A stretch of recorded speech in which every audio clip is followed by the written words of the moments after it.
Hi,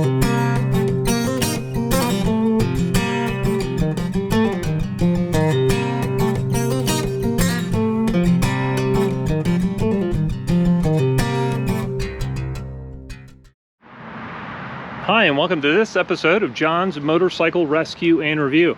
Today I am with Yamaha's 1982 XJ1100 Maxim.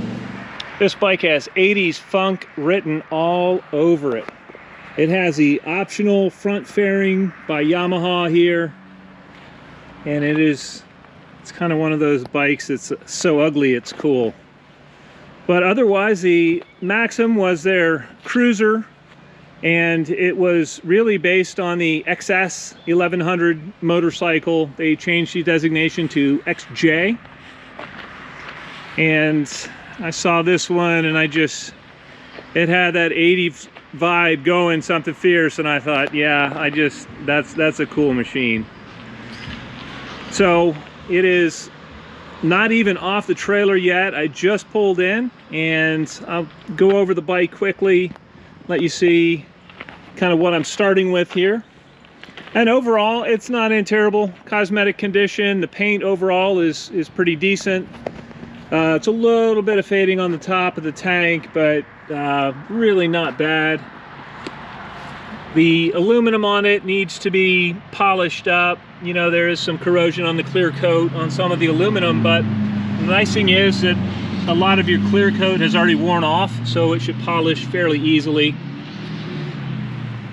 I did notice on these carb boots here, there's some pretty significant, I don't know if you can see that, but there's some cracking here on the carb boots. I didn't really see any major leaks coming out of the motor. It does have a Lockhart oil cooler on it. On the fork seals, it does look like they're weeping currently, and I will ride it for just a little bit and see if that's something that needs to be replaced.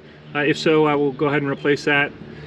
Another thing, there is some leaky brake fluid all over the front end here, and that is because the seals in the brake calipers have gone bad, and so if you hit the front brakes, it just kind of dumps brake fluid all over the place. So I want to get that actually cleaned up sooner than later here, so it doesn't start to eat my paint on the wheels.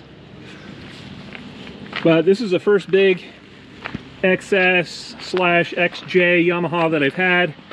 I was able to ride the bike. It does run and drive, and that's always a nice thing on the vintage bikes. And the XS1100 motor, XJ1100 motor here is just a big 16 valve 4-cylinder. It's got the air assist shocks in the back and the air assist shocks in the front. It is shaft drive. Looks like it's got some aftermarket exhaust on it with the downturned, kind of outturned tips.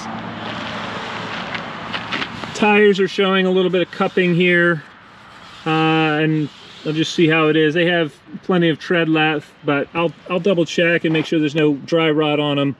Check the valve stems and really go over things. I am really excited to get in on this, get the brakes sorted out, get those carb boots replaced, maybe do the fork seals on it, and this kind of completes my quartet of big CC Japanese muscle cruisers from the early 80s. And so coming up, I'm going to do some comparison videos between this and the Honda CB900 Custom, also the Kawasaki 1000 CSR, and Suzuki's GS1100 L model. And I have those in the garage currently. So we'll see how those bikes kind of stack up to this one.